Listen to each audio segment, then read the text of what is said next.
चल किसने आज तक हमन हमर 30 तिहार ला अपन घरे मनावत रहे अपन 2 ढक रोटी पीड़ा रांधन 1 ढक भगवान के नदिया बिला पूजा करत रहे बस ओतकी तिहारी समझ आज पूरा तिहार लावन जबर रोड में बना हवन और सबको छत्तीसगढ़िया मिलके बना हवन। अब अवैया बचार में इसलिए आप मन के सहयोग रही कि एकल भव्य तरीके से मनाओ और मैं कहना चाहता हूँ छत्तीसगढ़िया में अपन तिहार मना ऐसने मनाओ सीखो घर कुरिया के 4 दीवारी में मत मनाओ 4 पब्लिक ला दिखा हमारे संस्कृति अब तक सुगरम बतारी हो कि हम लोग संपूर्ण जहां लगे खाए के लिए मत दिया और दूसरा संस्कृति ला अपनाना छोड़ो। एक के बात पूछना चाहते रहे मैं अपन पोरा मनाता थे पोला मनाता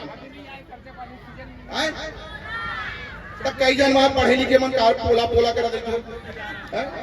पोला का है छोड़ो हमन हाँ पोरा मनाता और तीजा मनाता तीज नहीं मनावा ता अपन संस्कृति अपन बोली भाषा ला सुघर समझो और एला समृद्ध बनाओ। ये बस अति कहना चाहूँ और कुछ नहीं कहूँ। बोला छत्तीसगढ़ में हत्तारी की